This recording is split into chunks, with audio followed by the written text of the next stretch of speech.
Olá, estamos aqui novamente para uma aula de História na Escola Educação. Professor Michael aqui falando e bem-vindo, professor Rodrigo, parceiro, Salve. beleza? Beleza, tudo bem? Boa noite, Michael. Sempre uma Boa alegria estar noite. aqui. É isso aí. Camarada, aula do que hoje? Nós vamos falar hoje da Era Vargas. Era Vargas, tema importante, cai muito no vestibular, sempre bom Sim, de lembrar, né? É isso aí.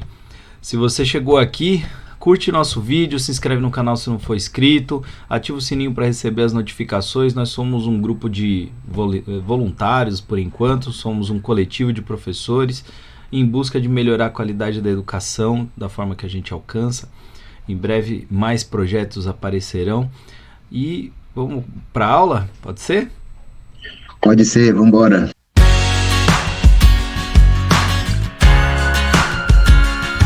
Olá, olá, comunidade do Escolha Educação. Aqui, professor Rodrigo. Vamos dar sequência para mais uma aula de História, seguindo o curso aí da História do Brasil. E hoje nós vamos falar de um momento da Era Vargas. São 15 anos de governo Vargas, então eu vou dividir em dois momentos. Vamos falar hoje do governo provisório e depois a gente continua. Bora para a aula. É assim, você está vendo aí uma imagem essa Era Vargas, o Getúlio Dornelles Vargas, um gaúcho, ele tem várias facetas dentro do governo no Brasil, no seu período de governo, né? É um grande estadista, um populista, um estrategista, né, na arte de governar. Então, são um momento muito extenso e odiado e amado. O lance é que você não pode ficar assim indiferente ao governo Vargas. Aqui nessa imagem são vários períodos, desde quando ele chega em 30, ele vai passar, por exemplo, você tem aqui o governo provisório de 30 a 34, o governo constitucional de 34 a 37 e depois o Estado Novo de 37 a 45. Depois ele retorna logo após o governo do Dutra, com mais 4 anos na presidência. Então é muita coisa para falar do Vargas, muito importante esse momento, cai muitas questões de vestibulares e dá para fazer muita relação com a nossa atualidade também. Então, bora lá. Esse primeiro momento, eu vou falar para vocês do governo provisório, que ele vai de 30 a 34. Aqui, nessa imagem, o Vargas governa o país de maneira centralizadora, a gente vai falar sobre isso, os paulistas, a oposição dos paulistas, uma constituição que vai aparecer nessa república nova, né? A gente estava saindo daquele período da República Velha, República do Café com Leite, dos São Paulo Minas, da autonomia do Estado, do voto de Cabresto. E a última aula que eu falei com vocês foi a crise da República Velha, as instabilidades que estavam ocorrendo naquele momento, na década de 20 do Brasil. E essa aquela década de 20, uma transição para essa República Nova, né? Atender os novos anseios da sociedade naquele momento. Então, ele é mais um episódio da história do Brasil que com militares e civis tomando poder e destituindo outro presidente, o anterior, né? Então, um golpe chamado Revolução de 30, mas utilizou-se uma intervenção militar. Então, assim como lá no Dom Pedro II, novamente o Brasil com suas histórias de golpes militares. O Vargas, ele tem um cenário que ele chega favorável. Ele disputou as eleições, o último presidente, Washington Luiz,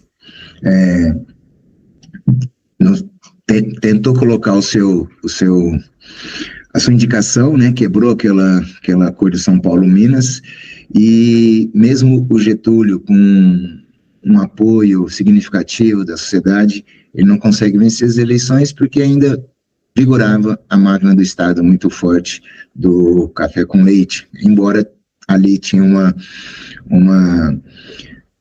uma briga entre essa aliança café com leite, né? O fato é que Vargas perdeu, mas o grupo de tenentes, o grupo de oligarquias dissidentes, os outros setores da sociedade, os setores urbanos, o Vargas, eles não engoliram essa derrota, né? Então, aceita-se, e eles esperam um momento ali que propício para fazer uma transformação ali na sociedade, aproveitando o assassinato do vice-presidente João Pessoa, eles conseguem oxigenar aquela aliança liberal e, através de artimanhas ali, incendiar os grupos e fortalecer e depor o Washington Luiz. Então, o governo provisório é um governo que alguns podem chamar também de uma ditadura disfarçada, é uma centralização muito forte nas mãos do Vargas. Mas por que isso ocorre?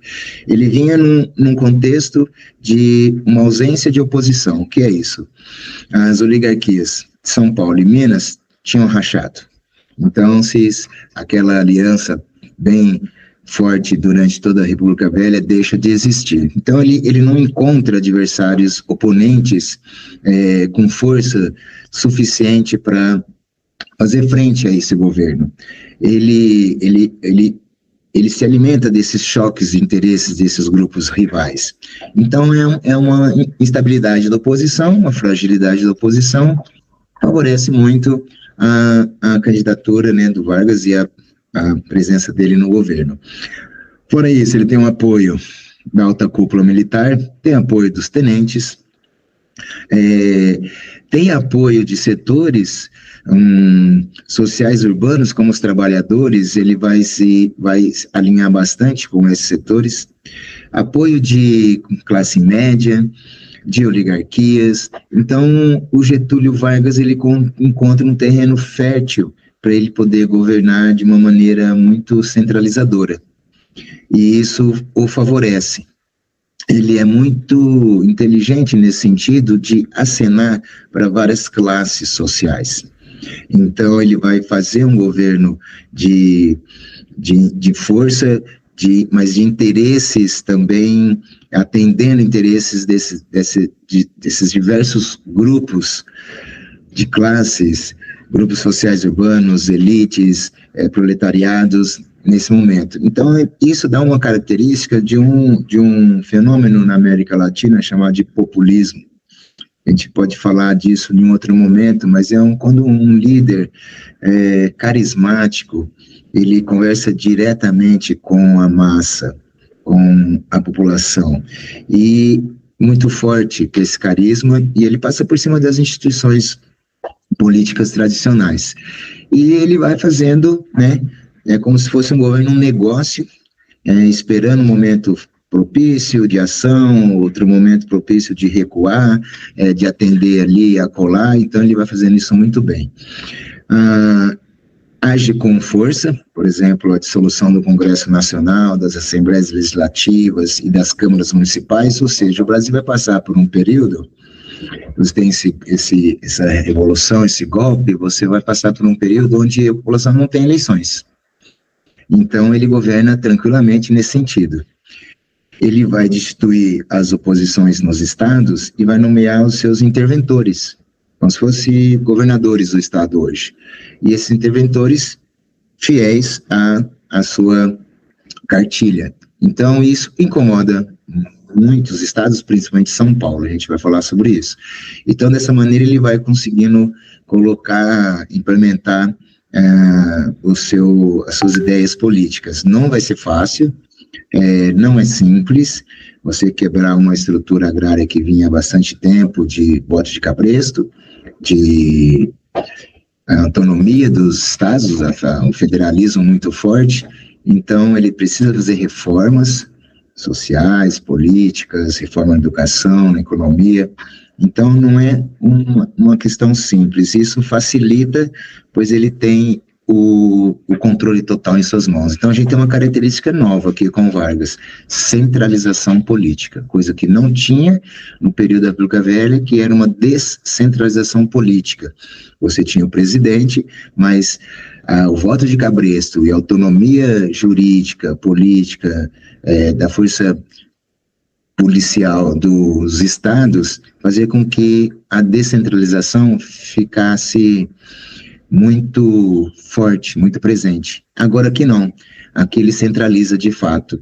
Isso vem com os anseios de uns setores também, como os tenentes, por exemplo. Então essa é uma característica importante do governo Vargas, a centralização política que ele começa a se consolidar aqui no governo provisório. Ele precisa transformar o sistema político, fazer essas reformas políticas, porque ele vinha numa bandeira de que, atendendo a bandeira que é de encontro à classe média, operários, oligarquias dissidentes, tenentes, que era a moralização das eleições pelo voto secreto. E isso vai acontecer aqui.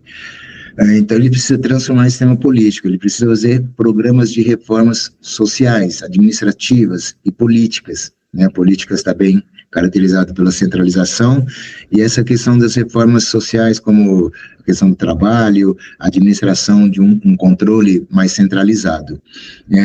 Anistia os tenentes, porque ele precisa do apoio, os tenentes, os revoltosos tenentes desde sempre, da década de 20, vai remodelar o exército tem uma demanda aqui, né, de indústria nacional bélica, de equipar as suas estruturas, né, e ele vai então se aproximar disso. A criação dos ministérios do trabalho, da indústria, comércio, educação, saúde, vai fazer uma reforma educacional, tem essa questão do comércio e da indústria como uma atividade que tem que ter um caráter protecionista, que era um desejo desses setores que não tinha ali na República Velha. E ele tem uma preocupação bastante com a classe trabalhadora, porque você está em 30, a classe trabalhadora no Brasil já vem se fortalecendo desde 1917 com as greves, e antes um pouquinho com a imigração, a transformação, né, do eixo econômico da zona rural para a área urbana. Então você tem um crescimento, as ideias, a gente vai falar em outro momento, em outra aula sobre essas ideias que surgem na década de 20, as ideias socialistas, que o Vargas não é muito simpático nesse primeiro momento, mas ele tem que olhar para essa classe trabalhador urbano, com leis de proteção que a gente conhece hoje, que inclusive vem desse período, né, do Vargas, com a alcunha de o pai do trabalhador, né, com essa questão da jornada de 8 horas, regulação do trabalho da mulher, do menor, férias remuneradas, instituição carteira de trabalho, aposentadoria, pensões. Então são todas umas garantias que ali formando a sua CLT, né, formando a sua organização trabalhista ali, vai se consolidar no Brasil. Então, mas também, por outro lado, ele não admite uma autonomia dos sindicatos. Então, é o sindicato controlado pelo Estado. Então, você tem essas nuances do governo Vargas. Isso existe realmente, e isso é um ponto de reflexão. Você tem você bate a sopra, sabe? Então você dá as condições, dá as garantias, mas também não permite autonomia, não permite greve, não permite manifestação, é censura, é perseguição a imigrantes, com possíveis de restrição dos seus direitos individuais, de deportação. Ele liquida, né, como eu coloquei ali, o sindicalismo autônomo. Então, assim, você tem código eleitoral, tem justiça eleitoral, tem o voto secreto, isso era uma demanda. Isso é positivo. Você tem as leis de trabalhadores urbanos, mas, por exemplo, os trabalhadores rurais não participam dessas leis protetivas do Estado. Então, são essas contradições do governo provisório. Então, aquilo que está colocado ali de uma autoridade, né, do fechamento, você não tem eleições, imagina, você fecha o legislativo, você acaba com o poder legislativo, a representatividade do legislativo, né? Então, esse federalismo perde força nesse momento, até fazer a Constituição, no período do Vargas aqui. A política do café que vai incomodar muito, obviamente, os paulistas, porque era o controle, né, da questão da exportação, da economia do café, que passa agora para um Conselho Nacional, aí de novo a centralização. Então, é centralização em todos os setores, seja economia, sociedade, ideologia, política, educação, sindicatos. Então é uma centralização muito presente. E isso, eu estou falando em incomoda São Paulo, porque um destaque do governo provisório vai ser a Revolução Constitucionalista de 32. Então você cria um equilíbrio com essa, de novo, ele vai atender também o interesse de alguns cafeicultores. Por exemplo, eu tenho que queimar café, vai queimar café para estabelecer preço. Mas mesmo assim, sem o controle de São Paulo, isso que vai irritar e vai revoltar São Paulo, porque ele vinha nadando de braçada já fazia tempo, controlando a economia cafeira, controlando a política do Brasil durante quase 30 anos, então agora eles perderam com a centralização do Vargas. E aí eles querem retomar isso, né? E essa retomada de tentar controlar novamente a política, a economia, é que vai acontecer, vai ser o mote aí da Revolução 32. Algumas oligarquias de Minas, de Rio Grande do Sul, São Paulo, eles se organizam para tentar derrubar o governo do Vargas. Então, são aqueles cartazes famosos, por exemplo, como esse, né, que era um pedido, né, da população. Você tem, é impressionante, né, essa questão de São Paulo, a propaganda era: o Vargas está governando sem Constituição. De fato estava. Então eles querem uma nova Constituição. Através disso, com suas forças políticas, ainda controlar, através de um novo modelo econômico voltado ao federalismo, a política nacional. Então São Paulo tinha o desejo de retomar o controle, né? E também tinha a questão do regionalismo e dos paulistas em relação ao governo federal. Então estoura esse movimento, convoca-se 70 mil soldados. O governo do Vargas também vai colocar muitos soldados de fazer um confronto com os paulistas, e a coisa se incendeia. Manifestações, a propaganda, a contribuição a venda de alianças das mulheres, né? Muitas mulheres, então, milhares, então, colocam suas alianças para vender para o ouro e para poder comprar e as armas e poder fazer frente ao governo do Vargas. Então, essa revolução foi um acontecimento importante dentro do governo provisório. Só que ela é derrotada.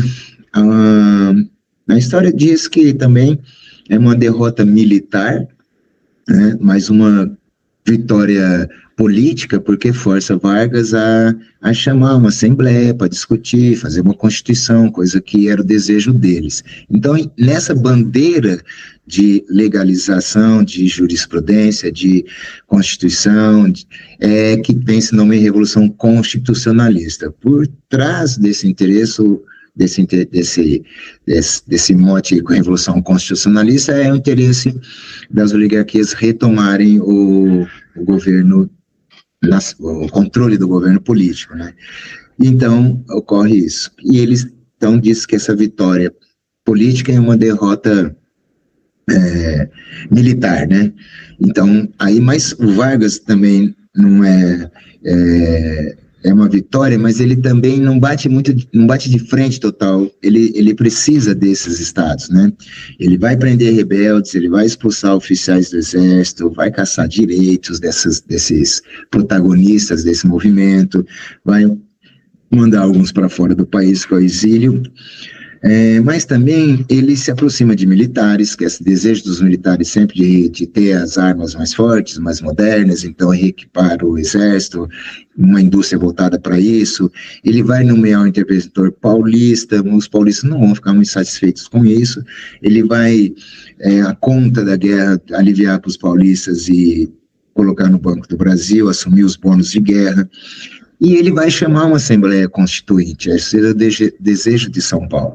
Então, ele, ao mesmo tempo que ele atua, ele é forte na repressão, mas na diplomacia ele precisa ter uma inteligência para poder não radicalizar, vamos dizer assim.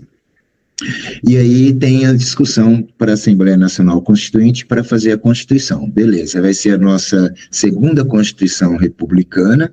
A primeira é da República Velha, essa mais moderna, mais ampla, não é uma Constituição longe de ser ideal, mas naquele contexto ela evolui mais do que a de 89, na questão do voto secreto, na questão de direitos trabalhistas, na questão do legislativo fiscalizar o executivo, e aí o Vargas se irritou muito com essa questão do executivo ser fiscalizado pelo legislativo, o legislativo colocou para cima de Vargas o fim dos seus decretos, a independência do Tribunal de Contas, 4 anos de mandato presidencial e sem reeleição. Isso não era da vontade do Vargas, mas assim foi. Há uma força também da Assembleia, tem aí inaugura, né, a primeira mulher a um cargo legislativo, a Carlota Pereira de Queiroz, mas mesmo assim ainda eles elaboram essa Constituição e o Vargas é eleito de forma indireta, né, o presidente da República em 34. Então, perceba, ele chega em 30 para acabar com fraudes, acabar com imoralização das eleições via o voto de cabresto, essas coisas de mando, de violência, como eu falei, fraudando as eleições, que era o desejo de todo mundo, coloca os parlamentares para trabalhar nesse sentido de uma Constituição mais democrática, mas é uma vida curta para essa democracia. Por que eu digo isso? Porque não tem eleição nesse momento, né? Só a partir de 32, a eleição legislativa, as eleições menores, né? Mas você não tem eleição para presidente. E em 34 ele poderia fazer uma Constituição para presidente. Não, o voto é indireto e o Vargas é presidente. Então, por isso que eu coloquei essa vida curta para a democracia. E a coisa vai se centralizando cada vez mais. Vargas não tem nenhum desejo, né? Essas questões, elas são colocadas, tem os rompimentos, mas esses homens, né, e poucas mulheres que estão, principalmente, é lógico, os homens nesse controle, eles não têm um histórico operário, um histórico de lutas sindicais. Nesse sentido, você tem uma mudança dessa República Nova por uma abertura e alargar direitos, mas até um ponto. Tanto é que você vê, trabalhador rural não tem proteção. Mesmo no movimento de 32, os operários foi uma classe média, eu falei de mulher, falei de elites, mas foi uma classe, o operariado foi uma classe que ficou fora do movimento de 32, por exemplo, muito pelo controle dos empresários nas fábricas, na fiscalização, na repressão, na censura, óbvio, né, na mentalidade da elite, a elite limitada, né, uma elite do atraso, né, no Brasil, desde sempre. Ali não ia permitir uma ação maior de operários, o medo de operários fazendo suas greves e mudarem a estrutura trabalhista, sindical, a questão do modelo econômico. Então, é limitada nesse sentido, né? Então, há uma racionalização da autoridade do Vargas, você mantém o federalismo, tem esse reforço do desenvolvimento das instituições políticas, sim, com inclusão de novos setores, né, que é o processo do voto secreto, por exemplo, mas para presidente ainda não feminino, né, a manutenção clássica e óbvia, né, de um modelo agrário, primário exportador, a estrutura agrária, porque o campo, veja bem, o campo, num polo, e nas cidades, no setor urbano, operários. Esses dois setores fortes não podem se organizar. Então, a todo momento, sem direito, punição, repressão, censura, não pode dar voz para esses segmentos do campo, vai mexer na estrutura agrária, da cidade, vai mexer na estrutura econômica, né, do modelo econômico vigente. Então, essa é a limitação dentro desse processo no Brasil, que ele vai se estender por muito tempo ainda. Os analfabetos são excluídos, mantém, né, como eu falei, da migração, esse dispositivo de usar a força, o estado de sítio, que o presidente tem a possibilidade, então, de colocar a arma na rua, o exército na rua e reprimir, censurar, em nome da jurisprudência de status de sítio, de censura. Então, por isso que essa vida curta para a democracia. Então, voltando para finalizar, só relembrando, é uma centralização política, uma mudança de paradigma no Brasil, na política, uma nova Constituição, a segunda republicana, é um avanço, mas avanço e retrocesso, se você for entender o comando dessas movimentações do Brasil, é a manutenção da estrutura, né, agrária. Falei da centralização, mantém-se esse federalismo, mas o controle total no Vargas. Estoura a Revolução 32, um desejo de São Paulo retomar poder político, não consegue alguns avanços na parte política, na questão da Assembleia, faz a Assembleia, isso é positivo, mas com limitações também. Então, repare que, nesse sentido, por isso é uma ditadura disfarçada. O Vargas vai fazer a manutenção de centralização política, vai conversar muito bem com os vários setores, vai estabelecer sempre essa estratégia de esperar o momento certo de agir, seja com força, seja de recuar. Ele tem uma leitura muito estratégica da sociedade no Brasil e não vê forças naquele momento para poder fazer frente a ele de forma uma pujança maior. Então ele vai governando assim, e a vontade dele é a permanência no poder. A partir daí, consolidado o governo provisório, entra no governo constitucional. Governo constitucional a gente vai falar na próxima aula, junto com o Estado Novo. Ok? Espero ter ajudado aí para essa aula importante para vocês e um beijo.